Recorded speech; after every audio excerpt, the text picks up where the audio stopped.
So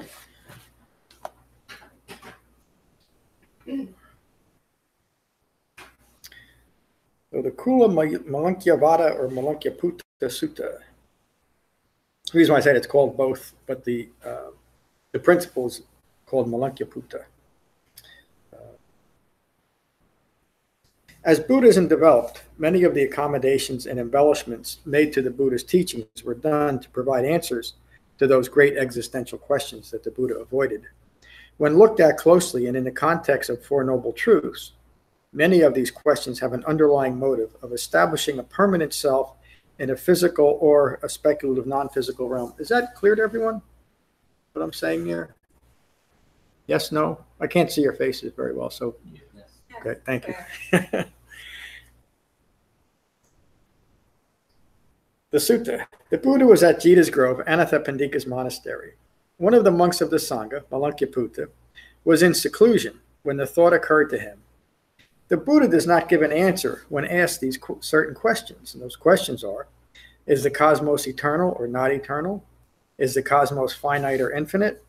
Does a body have a soul or not? Does an awakened person exist after death, or do they not exist after death? Or do they both exist and not exist? Or neither of these, that last confusing part that's used to reconcile all beliefs into one kind of amorphous soup. These ideas didn't just arise in Malunkyaputa's mind or Vacchagoda's or Anurada's mind. They were prevalent beliefs that different teachers taught, different spiritual systems, different religions included in their religious or spiritual systems, and they're still just as common today, maybe even more so. The wonderful, good feeling notion that we're all one gigantic cosmic organic being with one connected mind is one of those kind of beliefs. And of course, when you even look at that in the context of the Buddha's Dhamma, it's simply a way of establishing a self in that type of speculative realm, right? It sounds like a nice idea, but it just doesn't hold water. It's a foolish phrase to use. It just doesn't, it contradicts what the Buddha teaches. So we either believe that an awakened human being understood reality or we don't. And if we're unsure about that, that's okay, as long as we're developing the Eightfold Path, because it's the path that will guide us through that uncertainty. But without the path and a mind that is doubtful or skeptical, you'll never be able to progress. Another reason why the Buddha taught an Eightfold Path, to get us through these speculations and these really wild offhand ideas that were just as common then as they are today. Malunkyaputta thinks, I don't accept that the Buddha refuses to answer these questions. I will seek him out and ask him about this. If his answers satisfy me, then I will continue to be his disciple. Look at the arrogance and the conceit in that. If this awakened one's answers satisfy me, then I'll continue as a disciple. But if I don't like them, I'm good to go. And again, that the Buddha started out with the idea that it is ignorance of the way things are, meaning we're stuck in wrong views, that do not allow us to see things clearly, to develop right view. And when we insist on maintaining our views, there's nothing that's ever going to change those views, is it? We'll simply continue to adapt whatever occurs to us in a way that fits those views. And the things that we can't adapt, we'll simply discard. And we'll come to the conclusion, if we take it further enough along that road, that everything exists and everything doesn't exist. Because it's the only logical conclusion that a mind that is stuck in I-making can eventually come to. There has to be a reconciliation point for that I-making. And it's usually this vague amorphous soup that we're all one thing. If his answers satisfy me, then I will continue as disciple. If he refuses to answer me, I will simply leave the sangha. That evening, Malunkyaputta went to the Buddha, and upon greeting the Buddha with a bow, sat to one side. Great teacher, I have been pondering why you do not provide a satisfying answer to these questions. Is the cosmos eternal or not eternal? I won't have to go through it. The same questions he asked to himself, he asked the Buddha. If you can answer these questions based on your knowing, I will remain a disciple. If you cannot answer these questions from not knowing, I will leave the sangha. The directness of the Buddha's response is so important here, and to some it might seem abrupt and even harsh, but what the Buddha knows Malunkyaputta, and he knows that at this stage in his development, he needs to hit him between the eyes. He needs to really get his attention. Malunkyaputta, did I ever tell you or even imply that my teaching would answer these questions, or that these questions even deserve an answer? No, great teacher. Well then, why are you claiming a grievance or making a demand of me? If you threaten to leave the sangha unless these questions are answered by me, then you should leave the sangha. You are like a man who has been wounded by a poisonous arrow. His friends brought him to a surgeon, but they refused to have the arrow removed until they know who shot the arrow. Excuse me. Until they know the position that their physical, until they know their, I'm sorry, let me go back to that. Until they know who shot the arrow, their position, their physical attributes, and even what type of bow they used. They further delay the action that will save them by insisting on knowing what type of animal the arrow feathers are from and the type of wood it is composed of. And this is all just, he's referring to how a mind rooted in distraction will seek any distraction to continue that distraction, including in a life or death situation.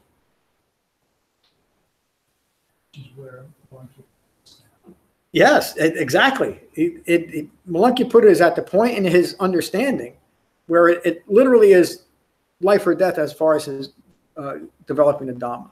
He can go either way at this point because he's declaring, either you give me these answers or I'm out the door. These people will die never knowing answers to these foolish questions, which only prove to be a distraction from what is most important. Whatever your view is of these questions, the right view is dukkha occurs. So again, the Buddha's asked these great existential questions, and he doesn't say, well, maybe the soul exists, maybe it doesn't exist. You know, we'll worry about that later. He completely dismisses the question, which places the importance on the importance of dismissing these questions and points Malunkyaputta directly to the Dhamma. Right view is dukkha occurs. And when the Buddha describes an awakened human being, he describes it in just those terms. Right view is a view that holds a profound and penetrative understanding of dukkha, the first noble truth, which makes sense, doesn't it? The Buddha first described the problem upon his awakening. From ignorance, dukkha arrives. From wisdom or right view, dukkha comes to cessation. Right view is dukkha occurs, craving originates, and clinging perpetuates dukkha. Cessation of this process is possible, and the Eightfold Path is the path developing cessation. Again, he points Malunkyaputta directly to the Four Noble Truths. Those questions have nothing to do with anything. They're just completely irrelevant. I do not answer these questions as they are not fundamental with the goal. They do not develop disenchantment, dispassion, with calming, with unbinding, with direct knowledge, with awakening. This is why I do not answer the questions.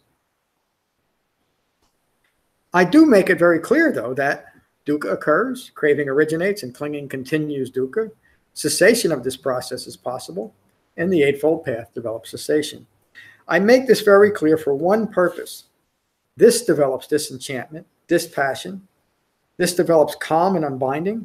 It brings direct knowledge. It brings awakening. This is why I teach the Dhamma. Always remember what I teach and what I do not teach. That's such an important point. And it's what that one line, if we had just followed that, I should say enough people would just have listened to that one instruction, the embellishments and the adaptations and the accommodations made to what an awakened human being taught never would have occurred. But there was, even during the Buddha's lifetime, there was a strong desire to alter what he taught. Remember, there was a lot of stories, Devadatta comes to mind. And immediately after, during the first Buddhist council and leading up to that council, there was a strong desire to alter the Dhamma. In fact, I can't think of his name. An elder monk who was not well developed in the Dhamma, upon hearing that the Buddha died, had just passed away, he rejoiced and he said, finally, we can let go of some of these rules. We can make a Dhamma the way we want because we don't got that old fool telling us what to do. And these were literally the words that were translated. Even people that were alive and listened to an awakened human being were so stuck in their ignorant views that they couldn't wait to change the Dhamma, to fit their own views. It's such a strong desire to continue the ignorance. Always remember what I teach and what I do not teach. Having heard these words, Malunkyaputta was satisfied and went on his way. He stayed in the sangha. That's the end of the sutta. So again, a rather short sutta, but it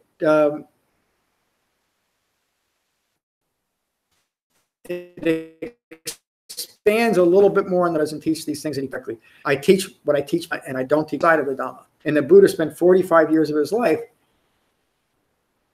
developing that well-framed Dhamma so that there could be no confusion or speculation about what he taught. Except there was, wasn't there? So even an awakened human being with a pure and direct,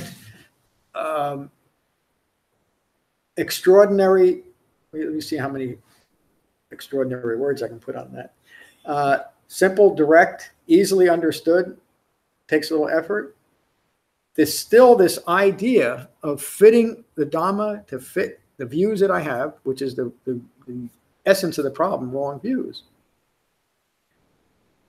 still prevails. And it was common during the common today. It happens here. I think you might notice that I'm rather focused on only teaching what the Buddha taught. But you also might notice, and again, this is just an observation. Notice how many people are here tonight. And think about how many people have actually come through here and listened to these words. And maybe it's the teacher. And I think about that. I try to do the best job I can to present the Dhamma and maybe keep me out of it, but it's not entirely possible. But I think the bigger problem is, and the question comes up a lot, and sometimes it doesn't come up, people just can't face it. What happens to me when I let go of all views? That's the bottom line. And that's the essence of the problem. We have to be willing to look at and recognize wrong views and let them go. It's the essence of the Dhamma. But if we're not willing to do it, this gets to be a pretty boring exercise, doesn't it? Just coming here and listening to things that we don't want to do and maybe meditating for a couple of minutes. There's a reason why, even during the Buddhist time, when, I think the Buddha was probably a little bit better teacher than I was, maybe a little bit more charismatic, etc. But I do, I'm not putting myself down. I do the best I can, and I think I do a pretty good job based on feedback and like that. The point that I'm making, that even when there was a Buddha sitting in front of you, and many people listened to him and went and followed other teachers. It's just the way it is. But it's because of that need to continue with wrong views that we have such a difficult time accepting what an awakened human being taught.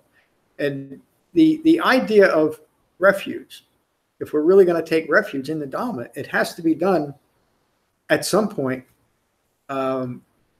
completely wholeheartedly, without any reservations. But for most of us, that takes a while to develop. We put our feet in, we start developing it. That's why I make such a point of noticing the practical benefits as soon as possible, because that's what keeps you going. You start seeing it making your life simply much more peaceful, and your interactions with other people are more peaceful. And you feel like you're just finally, a lot of people say this, I feel like I'm finally living my life. I'm in my life as my life occurs. It's kind of the point of the Dhamma. Any questions about this sutta or where we've been going these last few weeks, Bonnie? Did that monk leave? No, he stayed with the sangha. That was, he then, well, I'm speculating. He did stay with the sangha, and I should research it.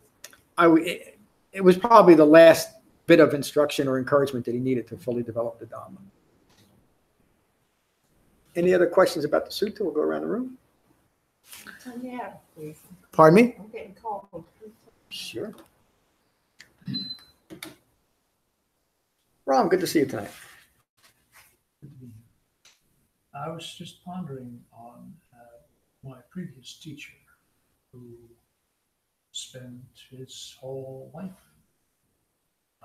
explaining the things that Buddha refused to explain. But do you mind? You don't have to, but do you mind saying who that was? And again, we're also on, all around the world. There's eight people listening around the world. The one who's known as Rajneesh, or later on as Osho. We have this wonderful Netflix documentary going on That you're in? Where I'm in, yeah. will walk on. And he spent his whole life, his whole teaching career, explaining the things that Buddha said, I don't want to explain them. Yep. And looking back on all that, and having been in hundreds and hundreds of those lectures, I'm now struck with how confusing in the end that all was. Mm-hmm. And how, people were trying to understand the whole thing, and he was very contradictory. And I now see the futility of that whole teaching. Yeah. And it was all explained away as, well, it's a mystery, and Yeah. when you get there, you will see it. And in the end, it was just more confusion. Yeah.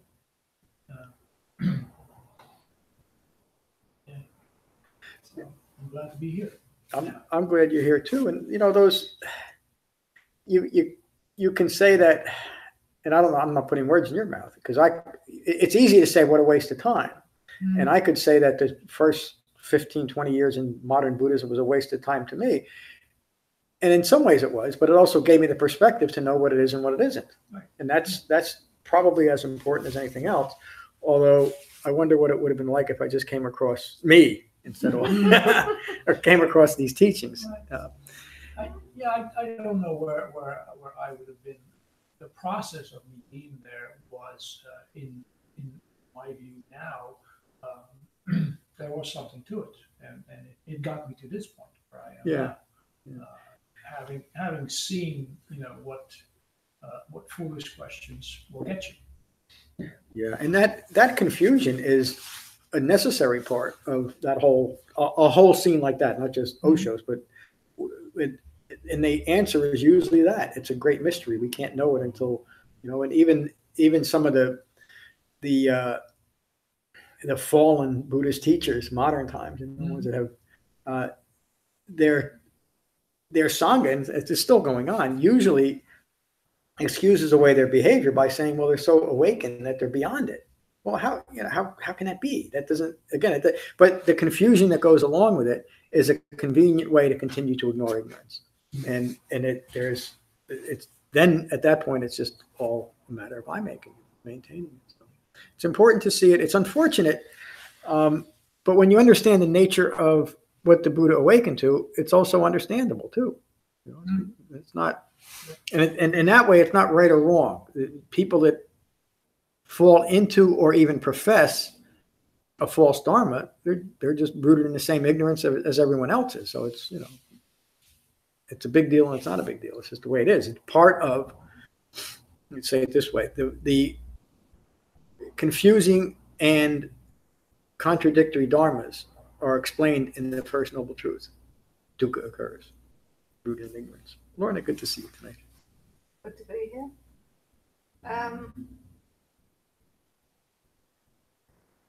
On Saturday,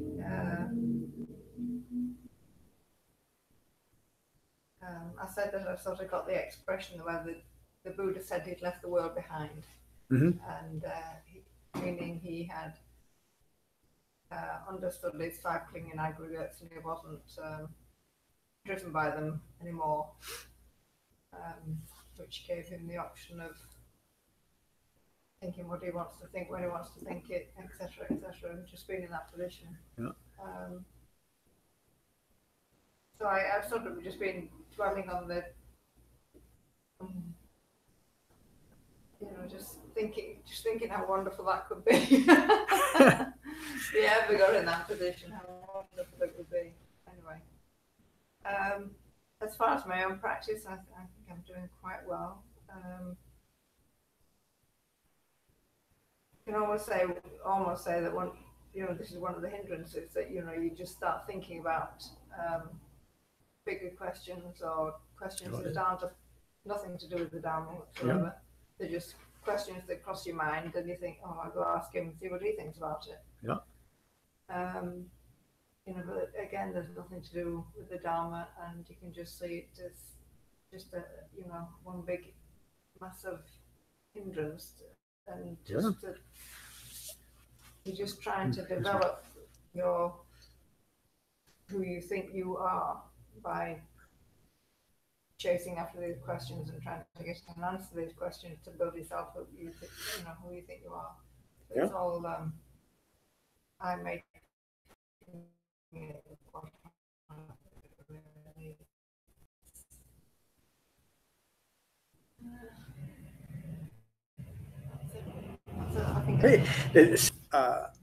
As an aspect of the hindrance, exactly how to see it.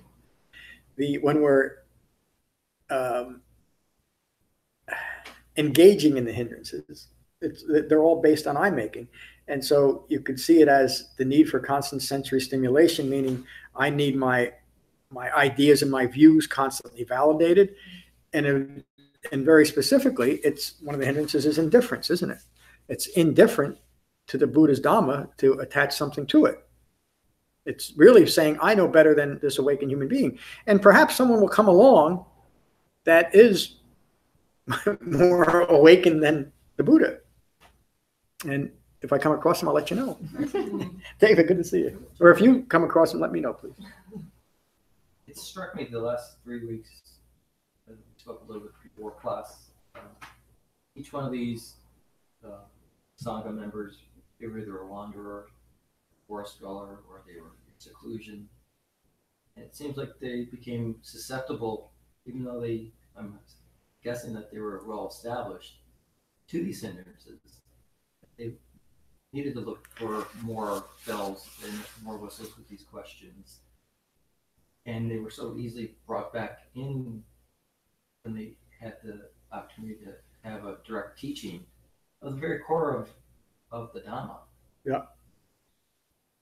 So it just seems like the importance of the sangha to keep you focused on the two things he taught. Boy, that exactly, and to see it that way, David. I didn't mean to interrupt you. Please finish. Yes, seclusion is part of the practice. In fact, the Buddha, that's how the Buddha teaches meditation. Find the root of a tree or an empty hut. Find some. But he also the three refuges. You also need the sangha. He always emphasized that you can't do it alone, because you'll end up maybe like Malunkyaputta in your mind, thinking, just creating this one thought.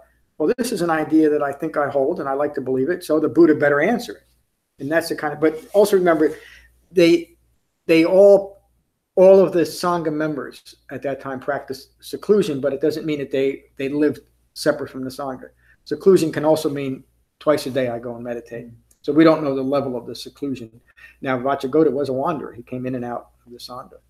But Anuruddha and Malunkyaputta were part of the sangha who also practiced in seclusion, which is really what the Buddha taught.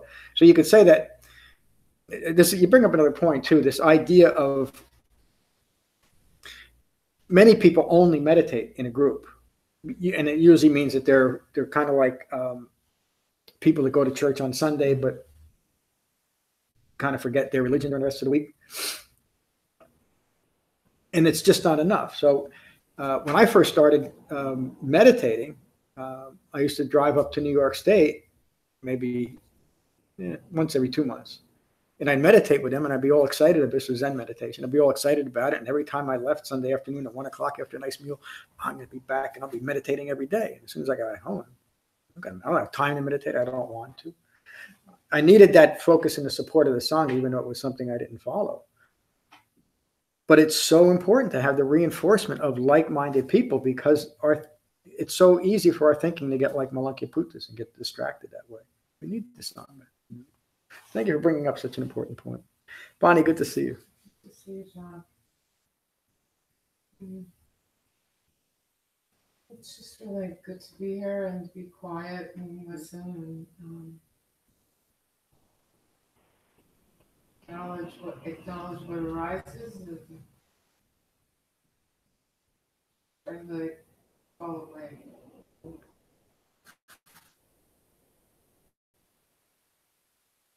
Thank you. Good. Everyone's much better sit when you're with other people that are sitting and being quiet. The practice is going well.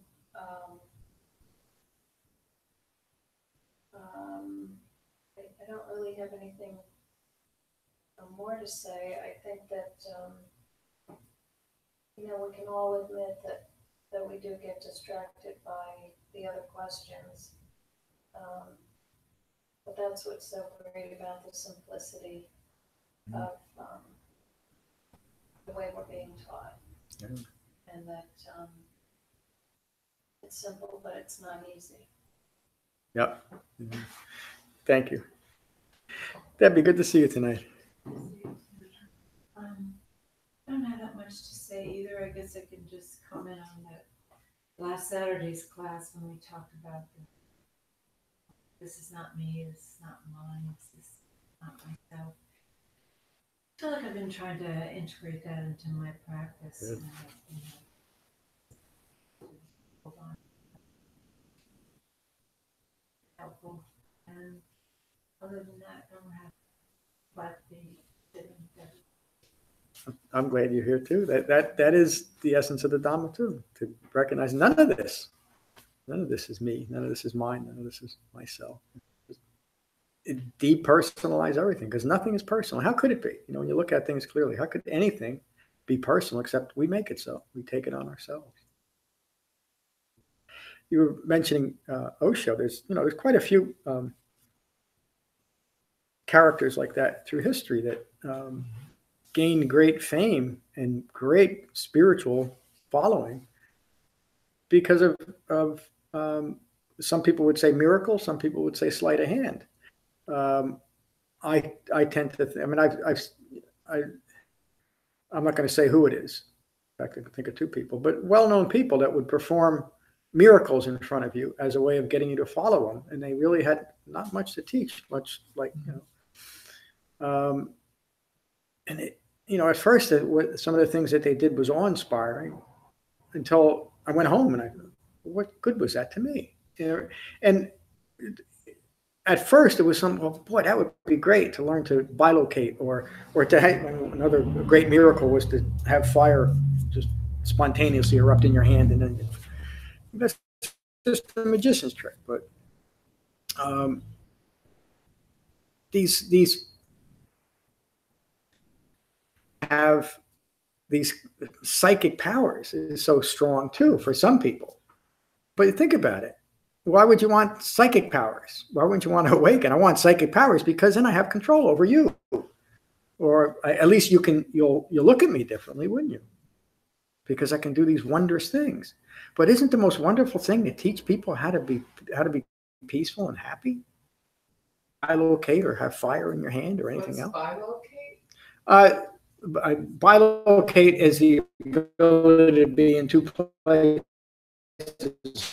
at once or multiple places, and usually it's taught that you can, when you have that skill, you can find yourself. First things I wanted to do when I read autobiography of Yogi by Yogananda so many years ago, and I'm possible. That really set me searching for how can I do this? Being in one spot, maintaining tough enough. Why would I want 2 or 3 or 4 or 5? Why do so? Or confusing. Yeah, why would you want it? I don't know, but that'd be pretty cool. I didn't get too far.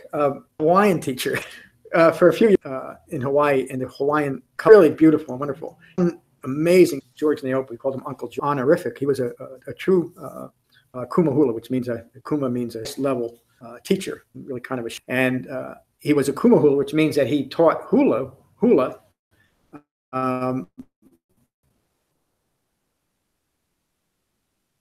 And I learned and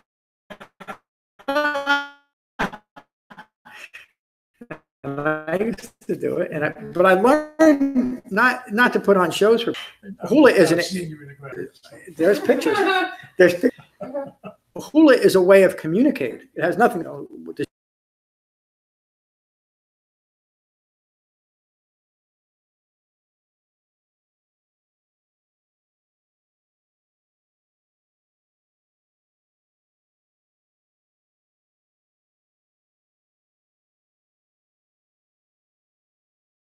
patterns another person's way of thinking. It's a very powerful way of kind of gaining control of people's minds.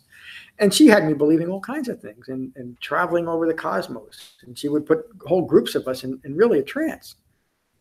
And because she was able to do that, she created some rather devoted followers that went way too far with this woman.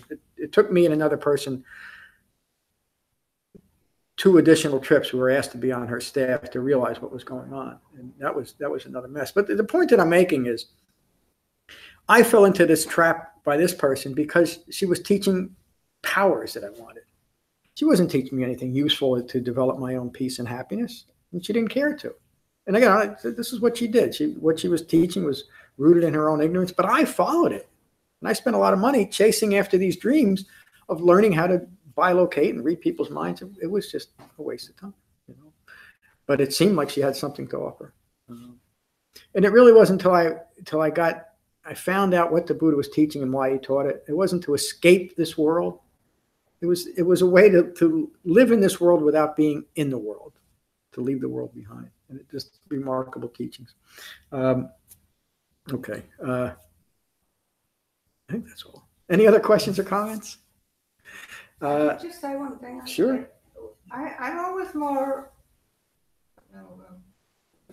receptive to things after a class. And after last Saturday's class, I could see that, I have this problem about depression in the wintertime.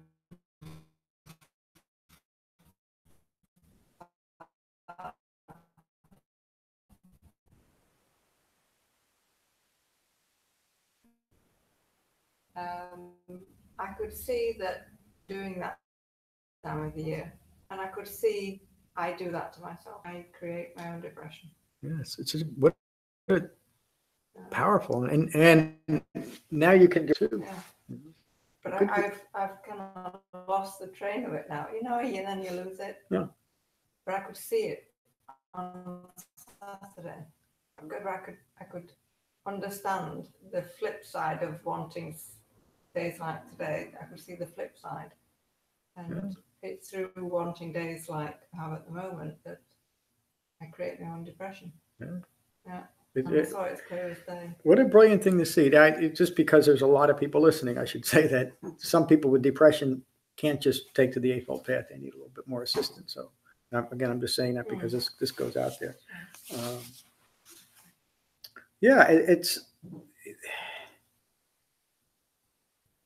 I don't have those. I probably could have been classified at times in my life with being depressed. Well, I was classified when I was diagnosed having depression and general anxiety disorders. This is going back quite a ways, and they immediately put me on medication. I just couldn't tolerate it. If I couldn't tolerate it, I might have stayed on it and never gone anywhere else. But when I really started developing the Dhamma, the authentic Dhamma, I never had those kind of emotional mental swings. They just left me. So, and again, I'm going to be careful. I'm not, those that are out there, if you're taking medication, talk to your doctor before you go off that, but some people need it. Okay, great class. We'll finish with the Metta Sutta as we always do. So find your meditation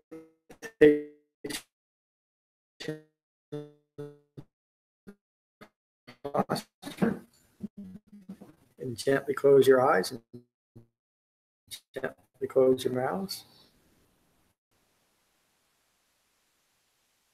Karaniya Metta Sutta. Be done by one who knows the path of peace. Able and upright, straightforward and gentle in speech, humble and not conceited, satisfied, unburdened with their ways, peaceful and comfortable, not proud or demanding in nature. Let this thing that the, that the wise would later reprove. Wishing, in gladness and in safety, may all beings be at ease. Whatever living beings there may be, whether they are weak or strong, omitting none, the great or the mighty, medium, short, or small, the seen and the unseen, those living near and far away, those born and to be born, may all beings be at ease. Let none deceive another or despise any being in any state. Let none through anger or ill will wish harm upon another. Even as a mother protects with her life her child, her only child, so with a boundless heart should one cherish all living beings. Radiating kindness over the entire world, spreading upwards to the skies and downwards to the depths, outwards and unbounded, freed from hatred and ill will. Whether standing or walking, seated or lying down, free from drowsiness, one should sustain this recollection. This is said to be the sublime abiding. By not holding to fixed views, the pure-hearted one, having clarity of vision, being freed from all sense desires, is not born again into this world. Thank you all for a wonderful class tonight. Peace.